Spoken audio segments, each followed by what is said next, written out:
Il est évident que les politiques du logement ne peuvent pas être les mêmes sur tous les types de territoires. Et pour ça, il est effectivement très important que les élus du territoire aient la maîtrise du logement sur leur territoire.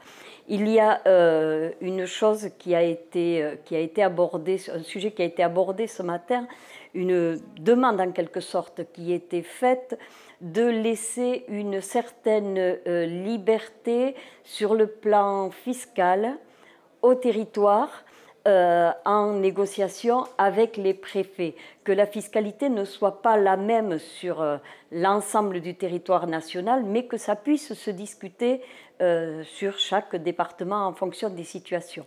Et ici, particulièrement, nous sommes très concernés, et d'autres endroits aussi, je sais que c'est le cas en Nouvelle-Aquitaine aussi, de Bordeaux entre autres, par le logement vacant. Le logement vacant de personnes qui sont propriétaires de logements sur le territoire, mais qui habitent elles-mêmes ailleurs.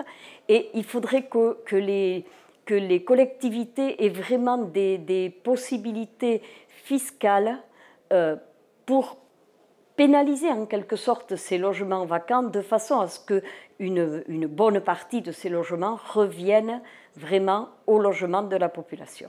On a un foncier qui est particulièrement cher et particulièrement recherché sur la côte et un foncier moins cher mais également moins recherché sur l'intérieur. Les difficultés qu'on rencontre également, c'est la difficulté d'avoir des opérateurs qui viennent faire du logement social sur l'intérieur parce que forcément il n'y a pas la rentabilité qu'il peut y avoir sur du logement social sur la côte. Ça, c'est une difficulté qu'on rencontre. Maintenant, le post-Covid nous amène aussi à des situations un petit peu différentes. Je sais par exemple que, et ça avait commencé d'ailleurs un petit peu avant la Covid, il y a des endroits qui étaient en quelque sorte désertés, qui recommencent un petit peu à avoir un frémissement.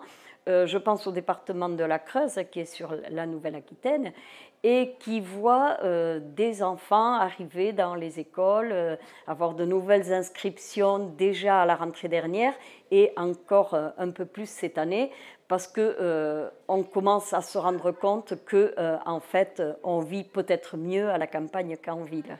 Il y a effectivement un sujet qui me tient à cœur, c'est celui de la rénovation du logement chez les propriétaires occupants. Alors, il y a un financement qui est prévu par une structure qui s'appelle Arte, qui permet aux propriétaires occupants qui n'en ont pas les moyens de financer leur rénovation avec les économies d'énergie qu'ils feront par la suite.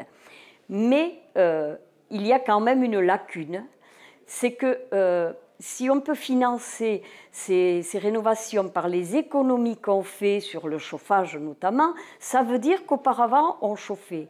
Or, il reste encore un pourcentage, certes faible, mais il est bien existant, de propriétaires occupants qui ne chauffent pas parce qu'ils n'ont pas les moyens de chauffer.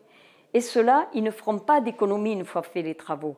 Alors, avec quoi vont-ils financer leur rénovation? Il faut vraiment qu'on prenne ce sujet à bras-le-corps et qu'on trouve une solution pour ces propriétaires, mais qui sont peut-être plus nombreux que ce qu'on peut penser.